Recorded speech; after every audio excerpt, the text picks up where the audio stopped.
മണിപ്പൂർ സംഘർഷം ചർച്ച ചെയ്യാൻ ആഭ്യന്തരമന്ത്രി അമിത്ഷാ വിളിച്ച ഉന്നതതല യോഗം ഇന്ന് ഉച്ചയ്ക്ക് 12 മണിക്കാണ്. ആഭ്യന്തര പ്രതിരോധ മന്ത്രാലയങ്ങളിലെ ഉന്നത ഉദ്യോഗസ്ഥന്മാർ ഇതിൽ പങ്കെടുക്കുന്നുണ്ട്. വിശദാംശങ്ങളുമായി ബൽറാം നെടുങ്ങാടി ചേരുന്നു. ബൽറാം, മണിപ്പൂരിൽ നിന്നുള്ള വരുന്ന വാർത്തകൾ വളരെ വളരെ ഷോക്കിംഗ് ആണ്. കാര്യം കൊല്ലും കൊലയും അവിടെ ഒരു സാധാരണ സംഭവം പോലെ ആയിരിക്കുന്നു. വിവരങ്ങൾ.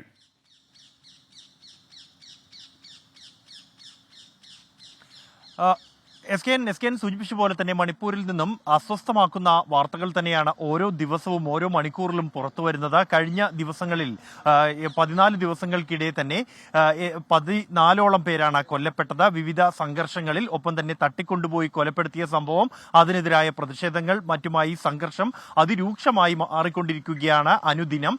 ഈ ഒരു പശ്ചാത്തലത്തിലാണ് ആഭ്യന്തരമന്ത്രി അമിത്ഷാ കഴിഞ്ഞ ദിവസം മഹാരാഷ്ട്രയിലെ പ്രചരണം ഉപേക്ഷിച്ചുകൊണ്ട് ഡൽഹിയിലേക്ക് മടങ്ങിയെത്തി ഒരു ഉന്നതതല യോഗം ചേർന്നത്. ഇതിന്റെ തുടർച്ചയായാണ് ഇന്ന് ഉന്നത ഉദ്യോഗസ്ഥരുടെ യോഗം അദ്ദേഹം വിളിച്ചു ചേർത്തിരിക്കുന്നത്. പ്രതിരോധ മന്ത്രാലയത്തിലെയും ആഭ്യന്തര മന്ത്രാലയത്തിലെയും ഉന്നത ഉദ്യോഗസ്ഥരെയാണ് ഇന്ന് ഉച്ചയ്ക്ക് 12 മണിക്ക് ചേരുന്ന യോഗത്തിലേക്കായി ക്ഷണിച്ചിരിക്കുന്നത്. മണിപ്പൂരിലെ സാഹചര്യങ്ങൾ, ഒപ്പം തന്നെ ഇത് മറികടക്കാൻ സ്വീകരിക്കേണ്ട തന്ത്രങ്ങൾ അടക്കമുള്ള വിഷയങ്ങൾ ഇന്നത്തെ യോഗത്തിൽ ചർച്ച ചെയ്യും. മണിപ്പൂരിലേക്ക് കടുത്ത നിയന്ത്രണങ്ങളിലേക്ക്, നടപടികളിലേക്ക് കടക്കുന്നത് അടക്കമുള്ള കാര്യങ്ങൾ പരിഗണനയിലുണ്ട്. കഴിഞ്ഞയാഴ്ച സംഘർഷം വീണ്ടും ആരംഭിച്ച ഒരു പശ്ചാത്തലത്തിൽ തന്നെ 2000-ഓളം അധിക സൈനികരെ മേഖലയിലേക്ക് വിന്യസിച്ചിരുന്നു.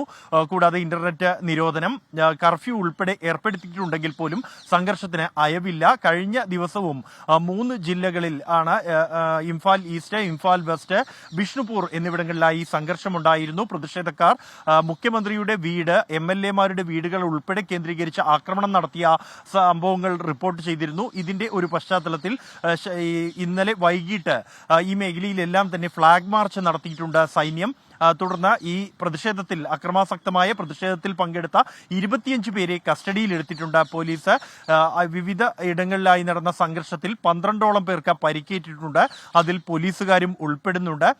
വരും ദിവസങ്ങളിൽ, വരും മണിക്കൂറുകളിൽ കർശന നടപടികളിലേക്ക് കടക്കുക, ഇത്തരം അക്രമ സംഭവങ്ങൾ കണ്ടാൽ ഉടൻ തന്നെ ഇടപെടുക എന്നീ നിർദ്ദേശമാണ് കേന്ദ്ര ആഭ്യന്തര മന്ത്രാലയം സുരക്ഷാ സേനയ്ക്ക് നൽകിയിരിക്കുന്നത്. Okay, thank you. ബൽറാം നെടുങ്ങാടിയാണ്